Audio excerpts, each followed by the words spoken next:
O sol mal desponta no horizonte e o ar fresco da manhã já carrega o cheiro salgado do mar da Galileia.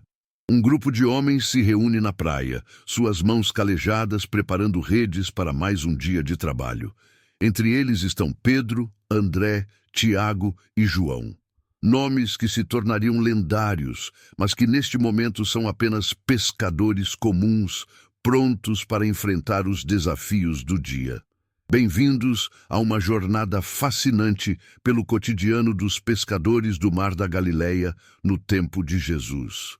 Hoje vamos mergulhar nas águas da história para descobrir como era realmente a vida desses homens que Jesus chamou para serem pescadores de homens. Imagine-se naquela praia há 2000 anos. O que você veria? Como era o dia a dia desses trabalhadores? Que desafios enfrentavam? E por que Jesus escolheu justamente pescadores para serem seus primeiros discípulos? Nas próximas sessões, vamos desvendar os segredos desse ofício ancestral. Exploraremos desde as técnicas de pesca, utilizadas até as dinâmicas sociais e econômicas que moldavam a vida desses homens. Veremos como o ritmo das estações, as tradições judaicas e a ocupação romana influenciavam seu trabalho e seu modo de vida. Esta não é apenas uma lição de história ou um estudo bíblico, é uma oportunidade de sentir o balanço dos barcos, ouvir o rasgar das redes cheias de peixes e experimentar o suor e a satisfação de um dia de trabalho no Mar da Galileia. Prepare-se para uma viagem no tempo que transformará a sua compreensão dos evangelhos. Ao ver o mundo através dos olhos desses pescadores, você ganhará uma nova perspectiva sobre as parábolas de Jesus, a dinâmica entre os discípulos e o significado profundo por trás do chamado para se tornarem pescadores de homens.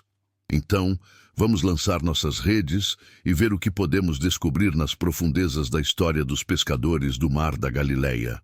O Mar da Galileia, também conhecido como Lago de Genezaré ou Mar de Tiberíades, não é realmente um mar, mas um grande lago de água doce, com cerca de 21 quilômetros de comprimento e 13 quilômetros de largura, era o coração da indústria pesqueira na região. O clima ao redor do lago era ideal para a pesca. As águas mornas e ricas em nutrientes criavam um ambiente perfeito para várias espécies de peixes. As mais comuns eram a tilápia, conhecida localmente como peixe de São Pedro, e uma espécie de sardinha. O lago era conhecido por suas mudanças repentinas de clima. Ventos fortes podiam transformar águas calmas em ondas perigosas em questão de minutos, como vemos no famoso episódio bíblico de Jesus acalmando a tempestade. As margens do lago eram pontilhadas por cidades e vilas. Cafarnaum, onde Jesus estabeleceu sua base durante seu ministério na Galileia, era um importante centro pesqueiro. Outras cidades, como Tiberíades, Magdala e Betsaida, também dependiam fortemente da pesca. O ecossistema ao redor do lago era diversificado. Além dos peixes, a região abrigava uma variedade de aves aquáticas e era cercada por terras férteis, ideais para a agricultura. A água do lago era usada não apenas para a pesca, mas também para a irrigação, tornando a região ao redor extremamente produtiva para a agricultura. O nível da água do lago flutuava sazonalmente, afetando as áreas de pesca e a navegação. Os pescadores tinham que adaptar suas técnicas de acordo com essas mudanças. A geografia única do lago, situado abaixo do nível do mar e cercado por colinas, criava condições meteorológicas específicas que os pescadores aprendiam a ler e prever. O lago não era apenas uma fonte de alimento, mas também uma importante via de transporte, conectando diferentes cidades e facilitando o comércio na região. Entender este ambiente nos ajuda a visualizar o cenário de muitos eventos dos evangelhos e a apreciar os desafios e oportunidades que os pescadores enfrentavam diariamente. O Mar da Galileia não era apenas um pano de fundo para as histórias de Jesus, mas um personagem vital na vida cotidiana daqueles que ele chamou para segui-lo. Os pescadores do Mar da Galileia utilizavam uma variedade de técnicas e equipamentos, muitos dos quais são mencionados nos evangelhos. Vamos explorar os principais métodos. Primeiro, redes de arremesso. Eram redes circulares com pesos nas bordas. O pescador as lançava habilmente sobre cardumes próximos à superfície. Esta técnica exigia destreza e era frequentemente usada em águas rasas. Segundo, redes de arrasto. Grandes redes eram puxadas entre dois barcos ou da praia para o lago. Este método, mencionado na parábola da rede, Mateus 13, versículos 47 a 48, capturava uma variedade de peixes que depois eram separados. Terceiro, redes de cerco. Usadas para cercar grandes cardumes, estas redes eram operadas por várias pessoas em barcos maiores. Quarto, anzóis e linhas. Embora menos comuns para a pesca comercial, eram usados para peixes específicos ou em pesca individual. Lembre-se do episódio onde Jesus instrui Pedro a pescar com anzol para pagar o imposto do templo. Mateus 17, versículo 27. Os barcos eram ferramentas essenciais. Arqueólogos descobriram restos de um barco de pesca do século I no Mar da Galileia, fornecendo insights valiosos. Estes barcos tinham geralmente entre 8 a 9 metros de comprimento e podiam acomodar até 15 pessoas. Os pescadores usavam varas longas para empurrar os barcos em águas rasas e remos para a navegação. Algumas embarcações maiores também tinham velas para viagens mais longas. A manutenção do equipamento era constante. As redes precisavam ser limpas, consertadas e secas regularmente. Esta era uma tarefa que ocupava muito tempo quando não estavam no lago. Cestos e jarros eram usados para armazenar e transportar o pescado. O sal era crucial para preservar os peixes, que não seriam consumidos imediatamente.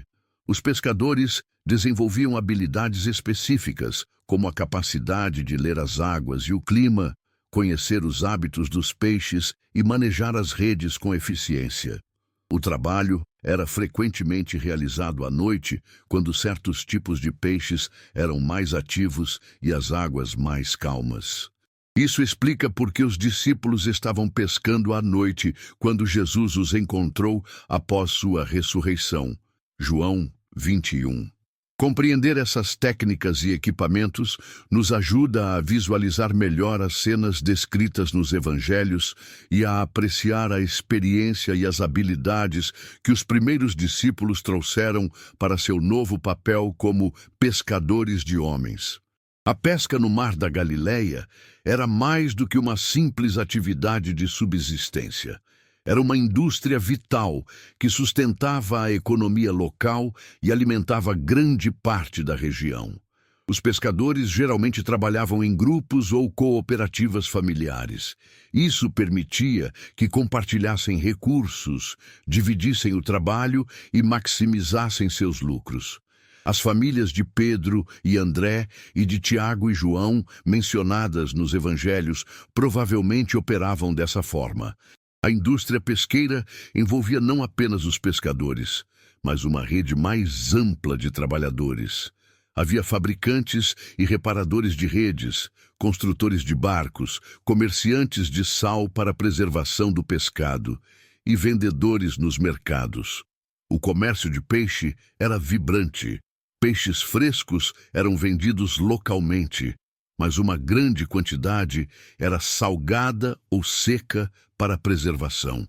Isso permitia que o peixe fosse transportado para cidades mais distantes, incluindo Jerusalém. Magdala, uma cidade às margens do Mar da Galileia, era famosa por sua indústria de salga de peixe. Escavações arqueológicas revelaram tanques de salga bem preservados, evidenciando a importância desta atividade. A tributação era uma realidade para os pescadores. O Império Romano e os governantes locais cobravam impostos sobre a pesca, o que poderia ser uma carga significativa. Isso explica por que a presença de cobradores de impostos como Mateus era tão controversa na região. O mercado de peixe era influenciado por fatores religiosos. A demanda aumentava significativamente durante as festas judaicas, quando milhares de peregrinos afluíam a Jerusalém. Isso criava períodos de intensa atividade pesqueira. A pesca não era uma profissão de alto status social, mas podia proporcionar uma vida estável. Alguns pescadores, como Zebedeu, pai de Tiago e João, possuíam seus próprios barcos e empregavam trabalhadores, indicando um certo nível de prosperidade. O comércio de peixe conectava a Galileia a redes comerciais mais amplas. Peixes do Mar da Galileia eram apreciados em toda a região, chegando até mesmo a mesas romanas distantes. A economia da pesca estava sujeita a flutuações. Fatores como condições climáticas, mudanças nas populações de peixes e instabilidade política podiam afetar significativamente os ganhos dos pescadores. Compreender este contexto econômico nos ajuda a apreciar melhor as decisões dos primeiros discípulos. Quando Pedro, André, Tiago e João deixaram suas redes para seguir Jesus, eles estavam abandonando não apenas um trabalho, mas toda uma estrutura econômica e social que sustentava suas vidas e suas famílias. A vida dos pescadores do Mar da Galileia era profundamente enraizada em suas comunidades e estruturas familiares. Vamos explorar como eram as relações sociais e familiares desses homens. As famílias de pescadores geralmente viviam em comunidades próximas à costa. Cidades como Cafarnaum, Betsaída e Magdala eram centros importantes onde muitos pescadores residiam com suas famílias. O ofício da pesca era frequentemente passado de pai para filho. Jovens aprendiam o ofício desde cedo, trabalhando ao lado de seus pais e parentes mais velhos. Isso explica por que vemos pares de irmãos como Pedro e André, Tiago e João trabalhando juntos. As mulheres das famílias de pescadores desempenhavam papéis cruciais. Além de cuidar da casa e dos filhos, muitas estavam envolvidas no processamento e venda do peixe, na reparação de redes e na gestão das finanças familiares. A vida social girava em torno da sinagoga local e do mercado. Estes eram espaços onde notícias eram compartilhadas, negócios eram feitos e as comunidades se uniam. Os pescadores formavam uma espécie de classe social distinta. Embora não fossem considerados da elite, eram trabalhadores respeitados e essenciais para a economia local. Isso lhes dava uma voz significativa em suas comunidades. As longas horas de trabalho, especialmente durante a noite, criavam um forte senso de camaradagem entre os pescadores. Compartilhar refeições nos barcos e contar histórias eram partes importantes de sua vida social. As festas religiosas e as celebrações comunitárias eram momentos importantes de reunião social.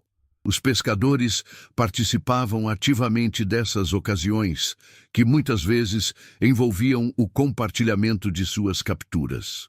O trabalho em equipe era essencial na pesca, o que se refletia nas relações sociais fora do trabalho. Laços fortes eram formados entre as famílias que trabalhavam juntas regularmente. A educação formal era limitada, mas os pescadores possuíam um vasto conhecimento prático. Eles eram experts em navegação, meteorologia local e ecologia marinha, conhecimentos que eram altamente valorizados e compartilhados na comunidade. As relações com outras profissões eram importantes. Pescadores interagiam regularmente com carpinteiros para reparos nos barcos, tecelões para a fabricação de redes e comerciantes, criando uma rede social e econômica interconectada. A chegada de um rabi itinerante como Jesus teria sido um evento significativo nestas comunidades. Isso explica por que as multidões se reuniam para ouvi-lo e por que sua escolha de pescadores como discípulos teria sido tão notável. Entender este tecido social nos ajuda a apreciar melhor o impacto do chamado de Jesus. Quando ele convidou pescadores para segui-lo, não estava apenas recrutando indivíduos, mas impactando toda uma estrutura social e familiar. A vida de um pescador no Mar da Galileia, embora comum, estava longe de ser fácil ou segura. Vamos explorar os principais desafios e perigos que esses homens enfrentavam diariamente.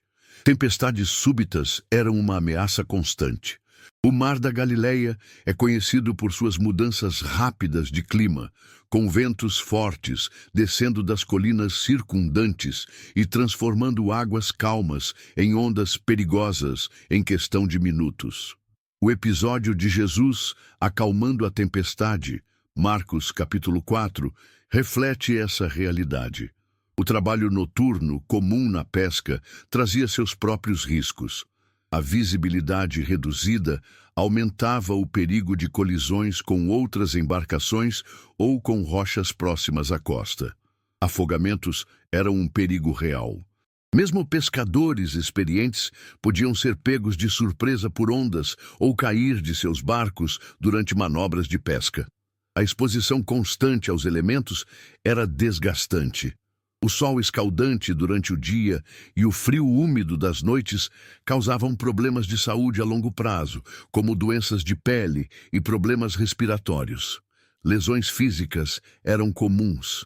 O manuseio de redes pesadas, os movimentos repetitivos e o trabalho em superfícies instáveis dos barcos levavam a problemas musculares e articulares crônicos. A incerteza econômica era uma preocupação constante.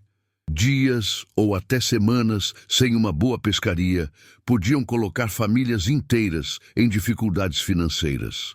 A pressão dos impostos e taxas, tanto dos romanos quanto das autoridades locais, era um fardo adicional. Isso, às vezes, forçava os pescadores a se endividarem ou a trabalhar em condições ainda mais arriscadas para compensar. Conflitos com outras equipes de pesca por áreas produtivas podiam levar a disputas territoriais no lago. A manutenção dos equipamentos era crucial e dispendiosa. Redes danificadas ou barcos em mau estado não apenas reduziam a eficiência da pesca, mas também aumentavam os riscos de acidentes. Doenças transmitidas pela água eram uma preocupação, especialmente em áreas próximas a despejos de esgoto das cidades costeiras. A presença de piratas ou ladrões, embora menos comum em um lago interior, não era inédita, especialmente para pescadores que se aventuravam em áreas mais isoladas.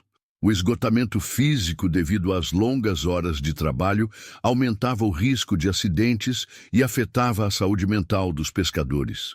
A pressão para sustentar suas famílias, muitas vezes, levava os pescadores a assumir riscos desnecessários, como sair para pescar em condições climáticas perigosas. Compreender esses desafios e perigos nos dá uma nova perspectiva sobre a coragem e a resiliência desses homens. Também nos ajuda a entender melhor por que o chamado de Jesus para uma vida diferente, para serem pescadores de homens, pode ter sido tão atraente, oferecendo não apenas uma nova missão, mas também uma fuga dos perigos constantes de sua profissão. A profissão de pescador no Mar da Galileia tinha um impacto significativo na cultura e na vida religiosa da região. Vamos explorar como essa ocupação se entrelaçava com as tradições e crenças locais. O peixe tinha um papel importante na dieta kosher judaica. Como alimento permitido pelas leis dietéticas, era uma fonte crucial de proteína, especialmente durante os períodos de festa, quando o consumo de carne aumentava. Muitas das parábolas e ensinamentos de Jesus usavam metáforas relacionadas à pesca, refletindo a centralidade desta atividade na cultura local. A ideia de ser pescadores de homens ressoava profundamente com a experiência cotidiana de seus ouvintes. A pesca influenciava o calendário religioso. Certas práticas de pesca eram proibidas durante o Shabat, e os padrões de trabalho dos pescadores tinham que se adaptar às observâncias religiosas. O Mar da Galileia era palco de várias histórias e lendas religiosas. Além dos milagres de Jesus, como a pesca milagrosa e o caminhar sobre as águas, havia tradições mais antigas associadas ao lago. A profissão de pescador, embora não de alto status, era vista como honrada e essencial. Isso dava aos pescadores uma voz respeitada em assuntos comunitários e religiosos locais. As sinagogas nas cidades pesqueiras, como Cafarnaum, frequentemente recebiam doações de pescadores bem-sucedidos, estreitando os laços entre a profissão e a vida religiosa comunitária.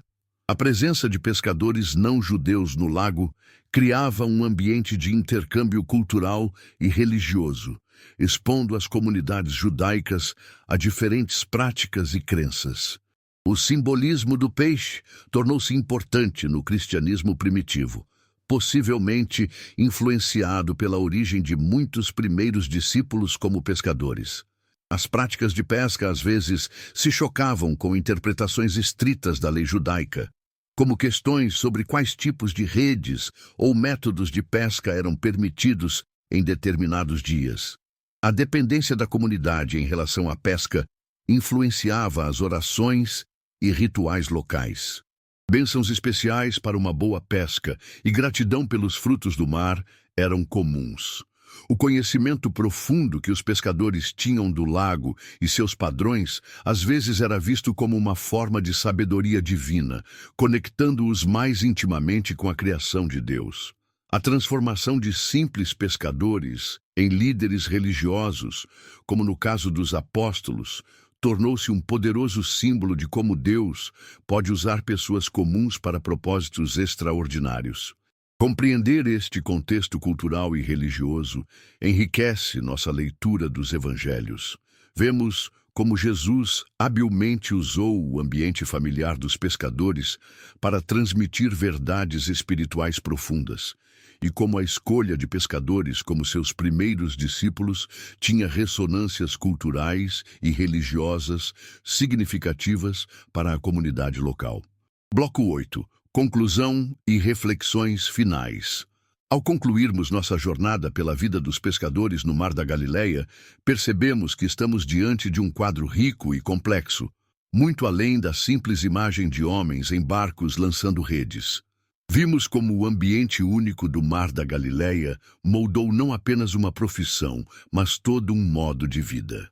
Das técnicas de pesca às estruturas sociais, da economia local à vida religiosa, a influência da pesca permeava todos os aspectos da sociedade galileia. Descobrimos que ser um pescador no tempo de Jesus era muito mais do que uma ocupação, era uma identidade. Estes homens carregavam consigo um profundo conhecimento do lago, habilidades passadas por gerações e uma resiliência forjada pelos desafios diários que enfrentavam. A escolha de Jesus em chamar pescadores como seus primeiros discípulos ganha novos contornos à luz deste contexto. Ele não estava apenas selecionando trabalhadores, mas homens com habilidades únicas, acostumados a trabalhar em equipe, enfrentar o inesperado e perseverar diante das dificuldades. Refletindo sobre isso, podemos nos perguntar: que lições podemos tirar hoje da vida desses pescadores? Talvez seja a importância da comunidade, a habilidade de se adaptar às mudanças, ou a coragem de deixar o familiar para abraçar um chamado maior. Esta exploração também nos convida a olhar para os pescadores de nossa própria época, aqueles que trabalham incansavelmente, muitas vezes nos bastidores, sustentando nossas comunidades. Que reconhecimento e respeito oferecemos a esses trabalhadores essenciais? Além disso, as metáforas de pesca usadas por Jesus ganham uma profundidade adicional. Pescadores de homens não era apenas uma frase poética, mas uma poderosa recontextualização de habilidades e experiências que seus discípulos já possuíam. Por fim, esta jornada nos lembra da importância de entender o contexto histórico e cultural das Escrituras. Cada detalhe, por mais mundano que pareça, pode abrir portas para uma compreensão mais rica e profunda das mensagens que atravessaram os séculos. Que esta exploração da vida dos pescadores do Mar da Galileia não seja apenas um exercício acadêmico, mas uma inspiração para vermos nossa própria vida e trabalho sob uma nova luz, reconhecendo o potencial extraordinário no ordinário e a profundidade espiritual em nossas experiências cotidianas. E você, o que mais te impactou nesta jornada pelos tempos antigos? Como isso muda sua leitura dos evangelhos? Compartilhe seus pensamentos nos comentários. Não se esqueça de curtir este vídeo, se inscrever no canal e ativar as notificações para mais conteúdos como este. Na próxima vez, mergulharemos em outro aspecto fascinante da vida no tempo de Jesus. Até lá, que as águas da sabedoria antiga continuem a nos inspirar e guiar.